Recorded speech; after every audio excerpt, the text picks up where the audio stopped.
कम है। हमने आपको बताया था कि प्रतिशत का मतलब होता है प्रत्येक 100 में, इसीलिए हम यहाँ पर 100 मानकर चल रहे हैं। सपोज दैट सीता क्या है 100 है, तो गीता क्या है देखिए 10% कम हो रहा है। तो हमने आपको बताया था 10% कम करना 100 में से 10 कम, तो 100 में से 10 इसका कम कर देंगे तो गीता की कितनी कमा रही है 90 रुपये कमा रही है। अब यहाँ पर देख लीजिए, यहाँ पर कह रहा है कि सीता की जो आय है गीता से 10% कम है, तो हमने मान लिया कि गीता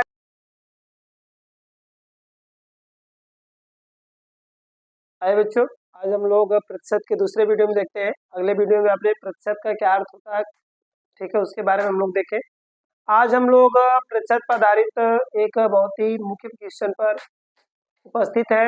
ये क्वेश्चन आप लोगों का बार बार परीक्षा में पूछा जाता है, ठीक है, बहुत ही इंपॉर्टेंट क्वेश्चन है। तो प्रतिशत में कमी पर आधारित प्रश्न है। इसमें आपका यह रहेगा कि एक व्यक्ति का आय या उम्र या जो भी हो लंबाई चौड़ाई एक व्यक्ति से इतने प्रतिशत कम है, तो बताओ दूसरे व्यक्ति की उससे कितना अधिक है। ऐसे क्वेश्चन पर हम लोग लेकर उपस्थित है। तो देखिए पहले क्वेश्चन में आपका सीधे सीधे क्या कर रहा है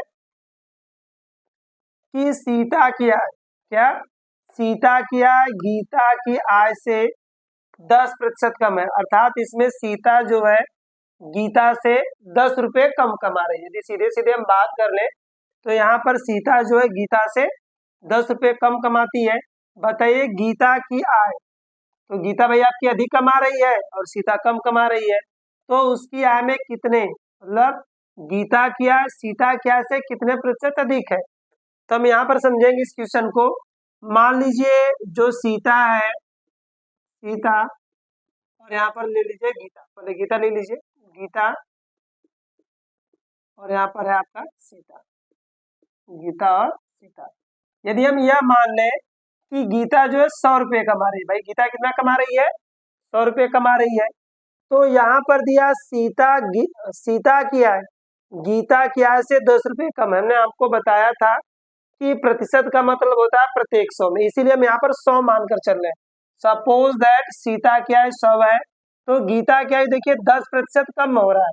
तो हमने आपको बताया था 10% कम करना 100 में से 10 कम, तो 100 में से 10 इसका कम कर देंगे तो गीता की कितनी कमा रही है 90 रुपये कमा रही है। अब यहाँ पर देख लीजिए, यहाँ पर कह रहा है कि सीता की जो आय है गीता से 10% कम है, तो हमने मान लिया कि गीता की आय जो है 100 रुपये है और सीता की आय कितनी है 10 रुपये है। तो अब यहाँ पर पूछ रहा प्रश्न में, तब बताइए कि गीता की आय सीता की आय से कितने प्रतिशत अधिक है। पूछ रहा किसके आधार पर, बताइए गीता की आय सीता की आय से कितने प्रतिशत अधिक है। तो सीता के सापेक्ष पूछ रहा है, तो सीता के सापेक्ष पूछेगा तो सीता आपकी होगी प्रारंभिक और गीता हो जाएगी अंतिम। तो पहले आय में देख लीजिए कितने आय की कमी है, या जो गीता है वह सीता से कितने रुपए अधिक कमा रही है। यहाँ पर अंतर निकालेंगे तो 10 का अंतर आएगा, तो गीता जो है आपकी सीता से 10 रुपये अधिक कमा रही है, तो यहाँ पर आप कर देंगे अधिक वृद्धि गुणते कर देंगे 100, और प्रारंभिक देखिए प्रारंभ में यहाँ पर क्या आपका 90 है, क्योंकि यह सीता के सापेक्ष दिया है, इसलिए जो सीता का धन होगा उसे हम प्रारंभिक मान लेंगे। ठीक है, क्या मान लेंगे प्रारंभिक, तो इसलिए यहाँ पर हो जाएगा आपका बटे में 90, 0 से 0 कट करेंगे तो आपका हो जाएगा 100 बटा में 9, भाग दीजिएगा आप इसको प्रतिशत में, यह आपका आएगा 11 सही 1 बटा में 9%। कितना हो जाएगा 11 सही 1 बटा 9%। बहुत से बच्चे हो सकता है इसको प्रतिशत में न बदल पाए, यदि आप प्रतिशत में बदलना नहीं जान सही में बदलना नहीं जानते तो सीख लीजिए। देखिए ऐसे अंकों में क्या करेंगे, इसको बोलते हैं विषम भिन्न, क्या बोलते हैं विषम भिन्न। तो विषम भिन्न में क्या करेंगे 100 में आप 9 से भाग देंगे तो आपका होगा 9 1 कम 9, यहाँ पर हो जाएगा घटाइएगा 1 होगा, फिर यहाँ पर आपका हो जाएगा 0 उतरेगा, फिर आप करिएगा 9 1 कम 9, तो यहाँ पर आपका आ जाएगा 1।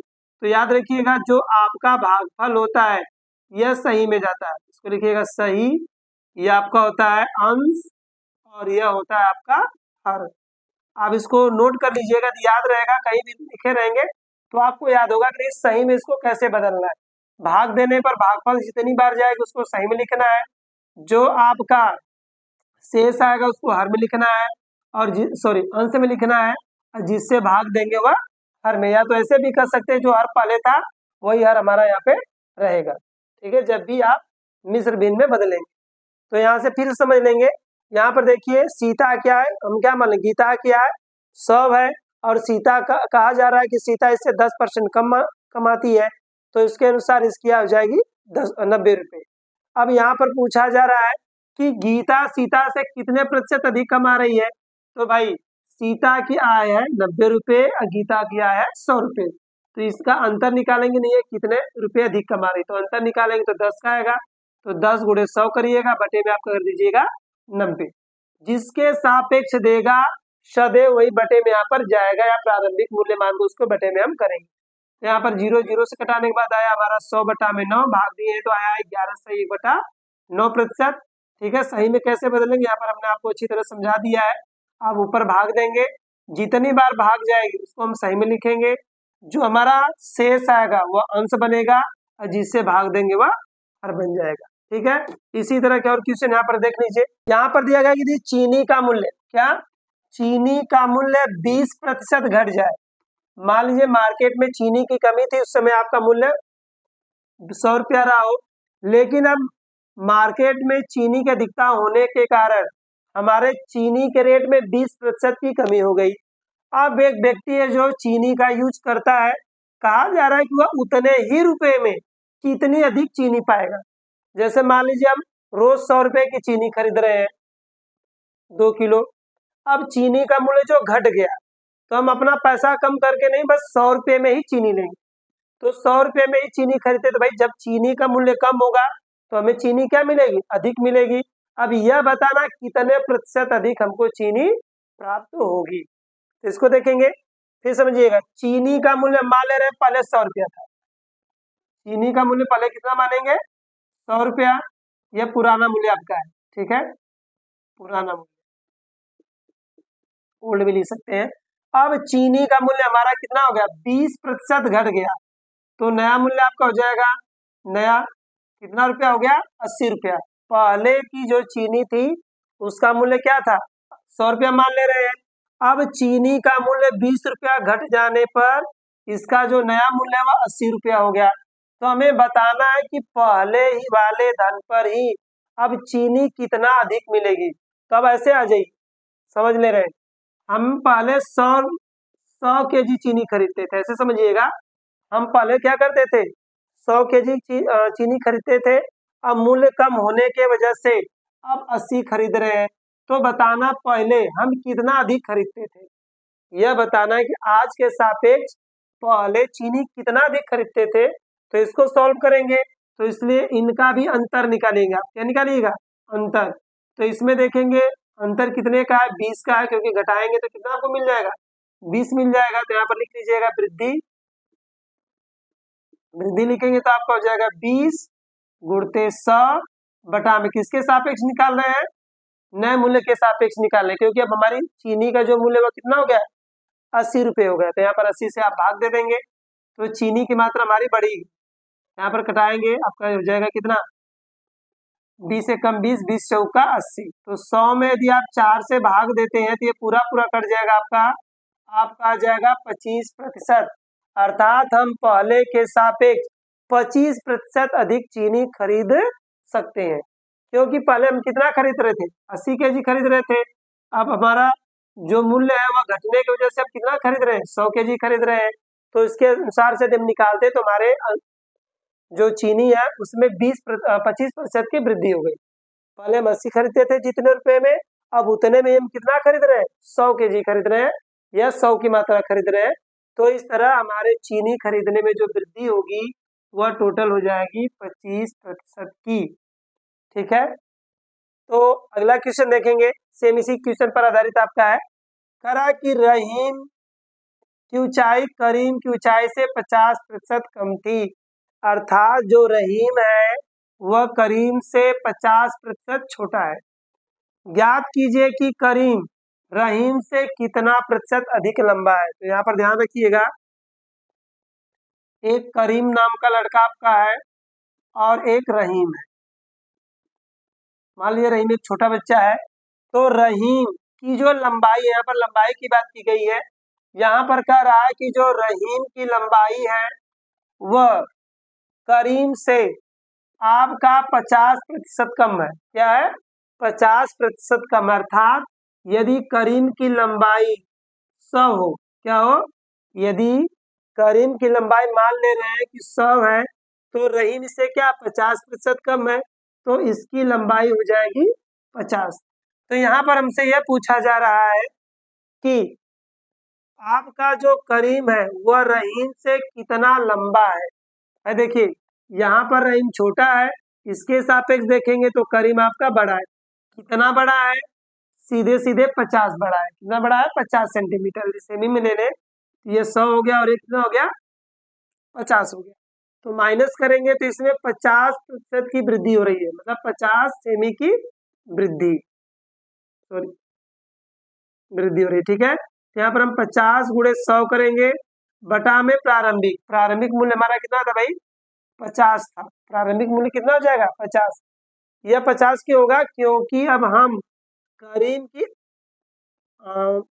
उम्र तो जरूर निकाल रहे हैं, करीम की लंबाई तो जरूर निकाल रहे हैं, लेकिन किसके सापेक्ष निकाल रहे हैं? रहीम के सापेक्ष। इसलिए बटे में रहीम की ही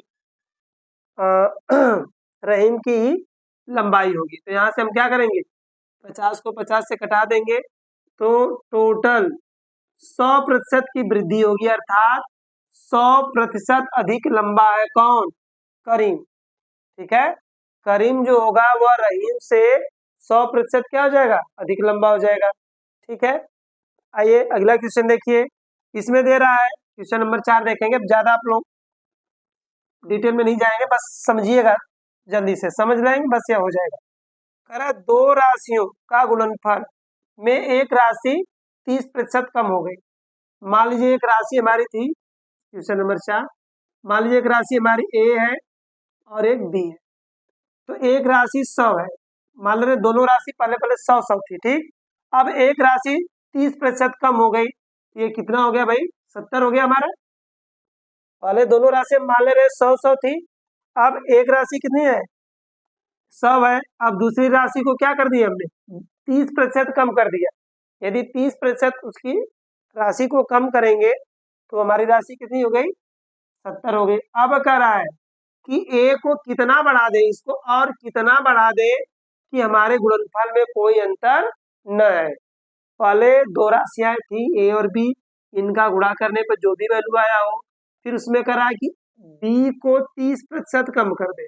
यदि बी को 30% कम कर दे तो ए को कितना बढ़ा दे ताकि हमारे गुणनफल में कोई कमी न हो। तो भाई यहाँ पर देख लीजिए कितना बड़ा है, इससे इससे कितना बड़ा है? 30 बड़ा। तो यहाँ पर कर लीजिए 30 गुणते करिएगा 100, 30 गुणते 100 बटा में प्रारंभिक कितना भाई आपका है? 30 हो गया, क्योंकि बी के सापेक्ष निकाल रहे हैं। ये हमारा हो गया 70, 70 से बढ़ा के इसको 100 करना है। यहाँ से 0 से 0 कट करिएगा, अब ये तो कटेगा नहीं, तो आपको हो जाएगा 300, 300 बटे 7। अब 300 में आप दे दीजिए 7 से भाग, तो आपको हो जाएगा 7 चौक 28, 2 आएगा और 0, तो यहाँ पर हो जाएगा 7 दूना के 14। ठीक है, 7 दूना के 14 घटाएंगे तो आपको अच्छा आएगा। इस तरह हो जाएगा 42 सही 6/7% की वृद्धि। अर्थात हम दूसरी संख्या को 42 सही 6/7% बढ़ा दें तो इन दोनों संख्याओं के गुणनफल में कोई परिवर्तन नहीं होगा, अर्थात दोनों उसका गुणनफल पहले वाले गुणनफल के बराबर होगा। इस तरह कभी भी ऐसे क्वेश्चन आए कि नहीं एक व्यक्ति क्या दूसरे से 10% कम है, या चीनी का मूल्य 20% बढ़ जाए तो उस व्यक्ति को कितना प्रतिशत अधिक चीनी मिलेगी। तो ऐसे क्वेश्चनों को आप इस तरह जो है आसानी से हल कर सकते हैं। ठीक है, अब अगले क्वेश्चन में पुनः मिलेंगे, तब तक के लिए नमस्कार।